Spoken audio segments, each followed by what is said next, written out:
Hello, fellow peasants. Today I'll be reviewing 1992's Army of Darkness.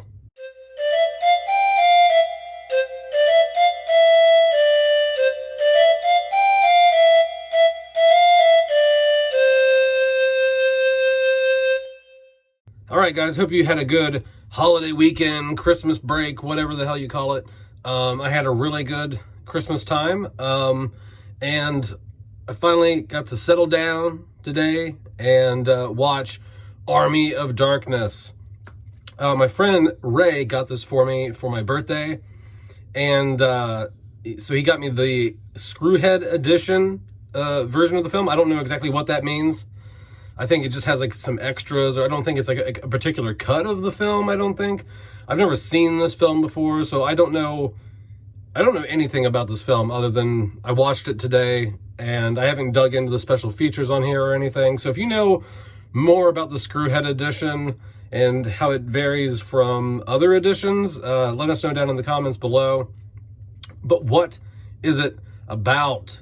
Army of Darkness is about Ash, who gets sucked into medieval times. He goes off into this fantasy medieval realm, and he's like, I need to get back to my time. How do I do that? And they're like, you got to go get the Necronomicon. You got to go get the book. And once you get that book, you say these magical words or whatever, and then we can help you, you know, whatever. Like, there's a wizard guy who can help him get back to his time. But he says the words wrong once he goes, like, there's like 3 Necronomicons when he first gets there. But eventually he finds the right one, but he says the wrong words, and it wakes up the Army of Darkness. And first he's like, hey, look, I didn't plan on staying here and helping you fight these people or anything. I just wanted to get the book and leave. Just go back to my regular life working at a retail store or whatever. And they kind of like guilt trip him.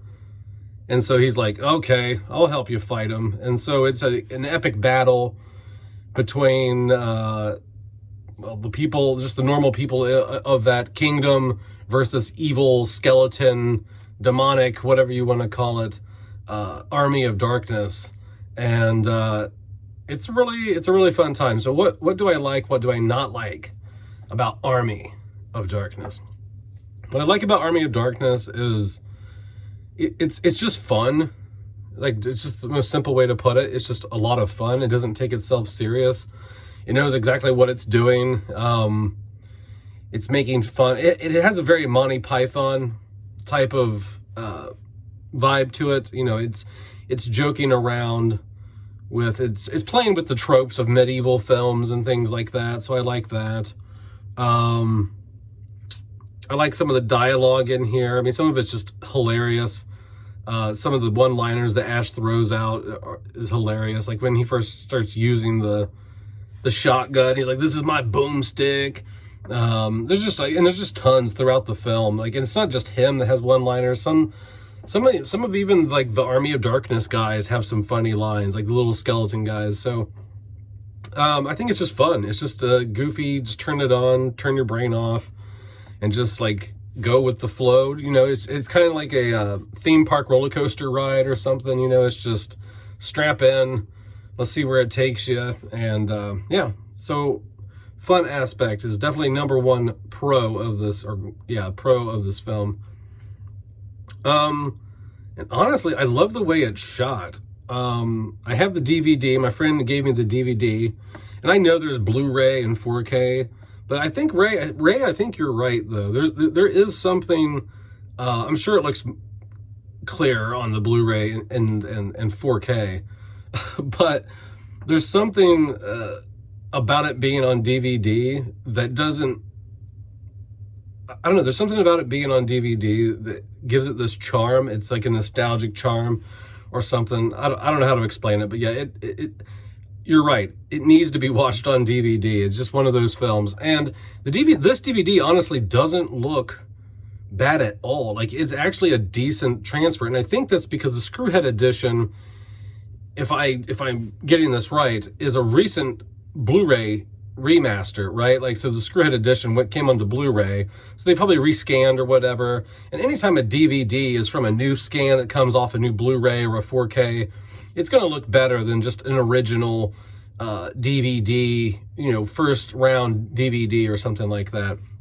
I would much rather have a DVD that was compressed from a 4K transfer than just than an original that they slapped together back in like 1997 or something. But anyway, so I like the way it looks. The cinematography is beautiful. The color grading here looks great. It's semi-muted, but still the colors are very strong here, even for a DVD. Now that could be my player upscaling some things, but I'm not sure. I do use filmmaker mode on my TV, so there's no tinkering there. In terms of the humor, like I said, the film is just funny. It's just a lot of one-liners, so I think the humor here is good. I think the story is fun.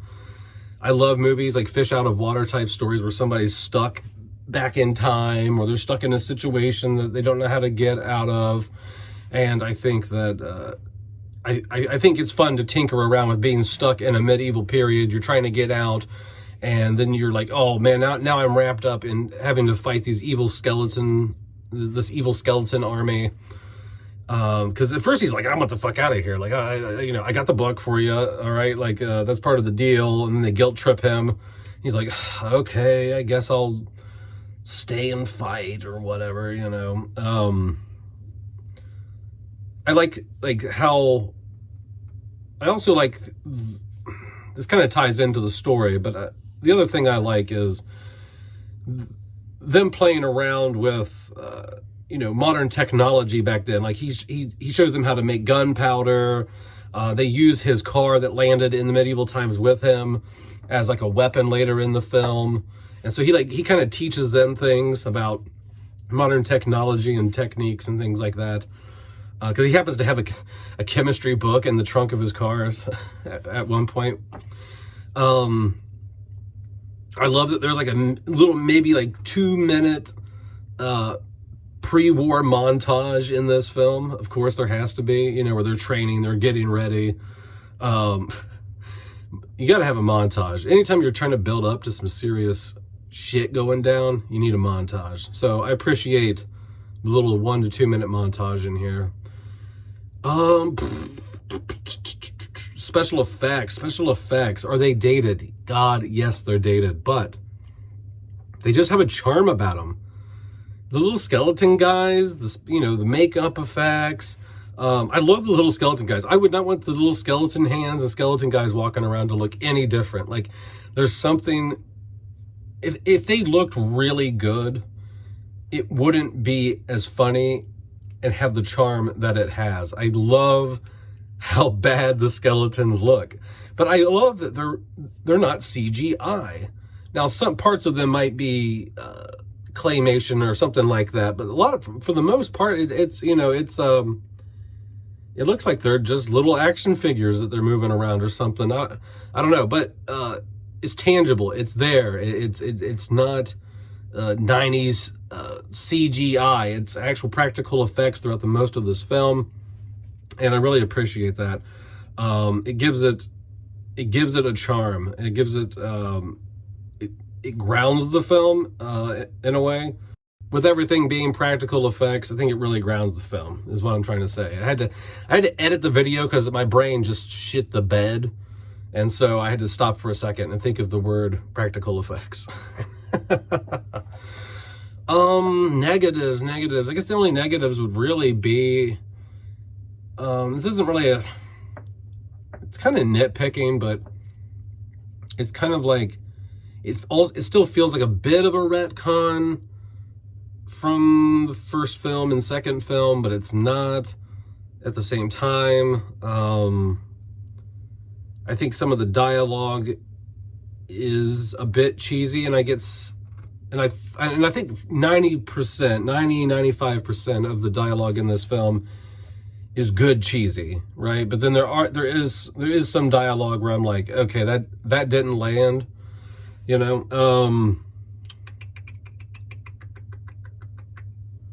I mean, it's just hard to pick this movie apart because it's really not taking itself seriously. It's just dumb fun. And the whole time I'm watching this movie, it's just constantly making me think of, it reminded me of the album cover of Blue Oyster Cult's Greatest Hits. It's got the little Grim Reaper skeleton guy on it and like the moon in the background or something, I think. It just reminded me of that. It's just a very gothic, medieval looking film. Like, and some of the sets here, some of the moon in the background, just certain things, just the fantasy world building is fantastic in this. I just don't have anything really I have no credible cons or negatives for this film, really. I mean, it's really fucking good, and it's a lot better than I thought it would be. And I think, as someone who, I saw the first film and I saw the second film years ago, this is by far the best out of the three. I don't know how anyone could probably say they like the first or second one better than this. This is a slam dunk in my opinion. I think this is a really fun time. So thank you once again, Ray, for the birthday gift. I really appreciate it. This is a film that I didn't know that I needed. I'm going to be rewatching this because this is a really fun movie. And I'm kind of into like medieval stuff a little bit. I like that type of like Viking and King Henry VIII and Tudor period type stuff. So this is kind of right up my alley along with the stupid humor. So let me know down in the comments below, guys, what you think about Army of Darkness. Have a good one, peasants. Peace out. Bye-bye.